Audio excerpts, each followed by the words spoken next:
નમસ્કાર સાથીઓ, આજે આ ગાંધીના ગુજરાતને ગાંધીનું ગુજરાત કેવું કે ગુંડાઓનું ગુજરાત કેવું? આજે આ સરદાર વલ્લભભાઈ પટેલના ગુજરાતને સરદાર પટેલનું ગુજરાત કેવું કે પછી લુખાઓનું ગુજરાત કેવું ખબર નથી પડતી.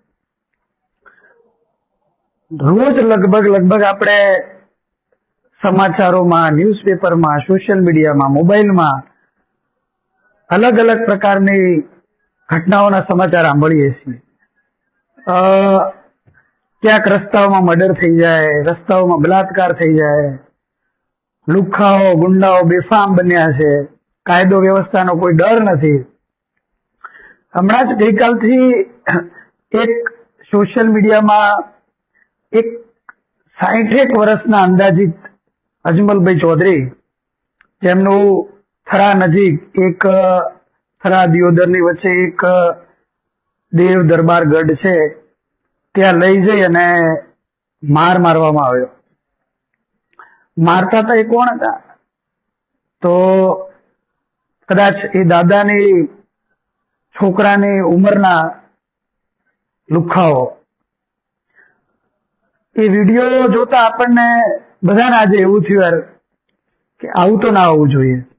આવી રીતે આટલા 60-65 વર્ષના દાદા, આમ તો આજે બધું જાણવા મળ્યું સામાજિક આગેવાન છે અજમલભાઈ ચૌધરી, તો એ વિડીયો જોતા આપણને બધાને ખૂબ દુઃખ થયું, ખૂબ ખોટું લાગ્યું કે યાર આટલી ઉંમરના દાદા માફી માંગી રહ્યા છે, હાથ જોડી રહ્યા છે કે ભાઈ કદાચ મારાથી કઈ બોલાયું હશે, 1 વર્ષ 1.5 વર્ષ પહેલાની ઘટના, સામાજિક ઘટના અને સામાજિક આગેવાન એટલે ક્યાંક કંઈક બોલવું પડ્યું છે કડક શબ્દોમાં, કે કદાચ કંઈક નાનું મોટું ખોટું પણ વાત કરી હોય તો એ ચોખ્ખી ભાષામાં વાત કરે છે કે ભાઈ એવું કઈ ભૂલ થઈ હોય તો માફ કરી દો મને એમ.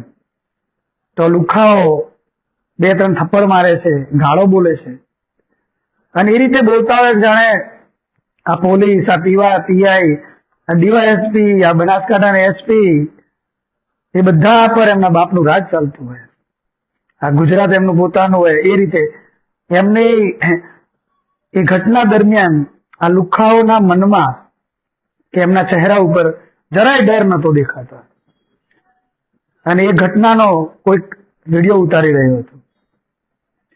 વિચાર કરો કે આ લોકોને કોનું એટલું બધું પ્રોટેક્શન હશે કે ખુલ્લે આમ વિડીયોની સામે ધમકાઈ રહ્યા છે, ગાળો બોલી રહ્યા છે, મારી રહ્યા છે.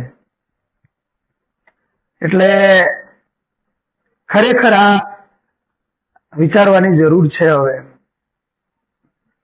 અને એ ઘટના પછી જયારે પોલીસ સ્ટેશન ફરિયાદ કરવા જાય છે કે ભાઈ અમારું થરાથી અપહરણ કર્યું, અમને ત્યાં ગઢમાં લઈ ગયા, અમને ત્યાં માર્યા, તો એક પોલીસ વાળા જ ભાઈ આવી અને એમનો વિડીયો ઉતારે છે અને એવું બોલાવડાવે છે કે અમે અમારી મરજીથી ત્યાં પેલા અજમલભાઈ છે, અજમલ કાકા, એમની પાસે એવો વિડીયો બનાવડાવે છે, પોલીસ દ્વારા વિડીયો બનાવડાવવામાં આવે છે.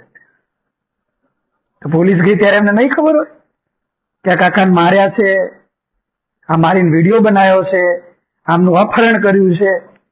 ખરેખર પોલીસ વાળાએ એ કાકાની ફરિયાદ લેવી જોઈએ, એ પીઆઈએ ફરિયાદ લેવી જોઈએ.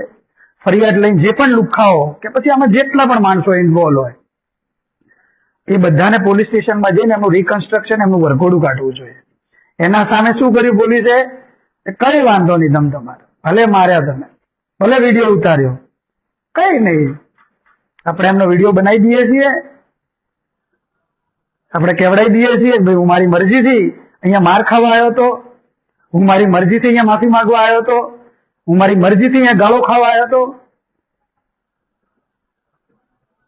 એટલે વિડીયો બનાવી દીધો મસ્ત પોલીસ વાળા ભાઈએ, અને લુખાઓને કીધું જાઓ તમે, તમારે કઈ વાંધો નહીં. હવે શું ફરક પડે છે? હવે કઈ નહીં થાય તમારા ઉપર. હવે જયારે તમને પાછું પણ એવું કંઈક લાગે તો બીજા માણસને બોલાવીને મારજો. વળી પોલીસ આવશે, પીઆઈ મોકલશે, એસપી મોકલશે, ડીવાયએસપી મોકલશે, અને પછી વળી પાછો વિડીયો બનાવી દેશો. આ ઘટનાનો હકીકતમાં જયારે વિચાર કરીએ ત્યારે ધારો કે અજમલભાઈ ચૌધરી છે, એમને મારતાનો વિડીયો વાયરલ ના થયો તો શું એમને ન્યાય મળત? આજે સવારથી ઘણા બધા અલગ અલગ સમાજના માણસો પોસ્ટ કરી રહ્યા છે એમના પોતાના સોશિયલ મીડિયાના એકાઉન્ટ ઉપર, અને બધા એવી ડિમાન્ડ કરી રહ્યા છે કે ભાઈ આટલી ઉંમરના દાદાને તો ખરેખર ન્યાય મળવો જ જોઈએ. પણ એ ક્યારે થયું? ખાલી અને ખાલી એ વિડીયો વાયરલ થયો ત્યારે, જ્યારે કાકાએ ફરિયાદ કરી ને કે મારું અપહરણ થયું છે, મને માર્યો છે, મને ગાળો બોલી છે, મારા દીકરાની ઉંમરના માણસોએ મારું અપમાન કર્યું છે, ત્યારે પોલીસે કઈ ના કર્યું, પીઆઈએ કઈ ના કર્યું. એસપી ડીવાયએસપી તો ખબર નહીં, ખબર હશે કે નહીં ખબર હોય, એમના પીઆઈઓ શું કરી રહ્યા છે એમને તો રામ જાણે ખબર હોય. દારૂ ડ્રગ્સ ના હપ્તામાંથી ફ્રી થાય ખબર પડે ને. જ્યારે વિડીયો વાયરલ થયો ત્યારે હવે એવું લાગે છે ખરેખર ન્યાય મળવો જોઈએ. જો વિડીયો વાયરલ ના થયો હોત તો કદાચ કોઈને ખબર જ ના પડે, કદાચ હું પણ વિડીયો ના બનાવો, કારણ કે ખબર જ નથી કે ઘટના શું છે. એનો મતલબ એમ થયો ગુજરાતમાં હવે તમારા પર અત્યાચાર થાય, હવે તમારા પર કઈક કોઈ ગુંડાઓ લુખાઓ મારામારી કરે, તમારા ઘરમાં ચોરી થાય તો ચોરને આવતાનો વિડીયો હોવો જોઈએ, ચોરને જતાનો વિડીયો હોવો જોઈએ, ચોરને મારતાનો વિડીયો હોવો જોઈએ, ચોરને મર્ડર કરતાનો વિડીયો હોવો જોઈએ. પછી એ વિડીયો સોશિયલ મીડિયામાં વાયરલ થશે, પછી સામાજિક પ્રેશર આવશે, પછી સમાજના માણસો એમના નેતાઓને રિક્વેસ્ટ કરશે કે ભાઈ અમે તમને વોટ આપ્યા છે, તમે જાઓ એસપી ને કહો, તમે ડીવાયએસપી ને કહો, તમે પીઆઈ ને કહો. આટલું બધું પોલિટિકલ પ્રેશર જયારે ક્રિએટ થશે પછી એક નાની એફઆઈઆર થશે, બાકી કઈ નહીં થાય. શરમજનક ઘટના કહેવાય આપણા બધા માટે, અને પોલીસ માટે તો ખાસ શરમજનક કહેવાય કે એક જે પોલીસ વાળા ભાઈ વિડીયો ઉતારી રહ્યા છે એમની બાપાની ઉંમરના છે દાદા, સામે વાળાને 2 લાફા મારવા જોઈએ, એનો પણ વિડીયો ઉતારી લેવાનો હતો કે ચલો કાકા તમારી સાથે આવું કર્યું છે તો અમને ખબર છે કે તમારું અપહરણ કરીને લાયા છીએ, અમને ખબર છે કે આ વિડીયો ઉતારી છે ખોટો ઉતારી રહ્યો છે, તો એમને 2 લાફા મારતો વિડીયો ઉતારી દેવાનો હતો ને. કાકાને થોડી શાંતિ થાત કે ચલો ભાઈ આ મારા દેશની, મારા ગુજરાતની, મારા થરાની પોલીસમાં કઈક તો છે મર્દાનગી, થોડોક તો ન્યાય અપાયો, બીજું તો કઈ અપાયું નથી. હવે થશે, એફઆઈઆર થશે, બધું થશે, કારણ કે હવે તો વિડીયો વાયરલ થયો છે. એટલે બહુ જ કોઈ પણ સમાજના હોય, સમાજની વાત નથી આમાં, પણ એક 60-70 વર્ષના દાદાને 20-22-25 વર્ષના 2-4 માણસો લાવો રોડુડો લઈને બાંધી દઈએ, લાફા મારે, સામે દાદા હાથ જોડે, માફ કર દો, મારી ભૂલ થઈ હોય તો, આટલું બધું છતાં પણ કોઈ દયા દેખાતી નથી. પોલીસ આવી અને ડ્રામા કરે, કાકાને સામે ધમકાવે અને વિડીયો ઉતરાવડાવે, તમારી મરજીથી તમે માર ખાવા આવ્યો છો.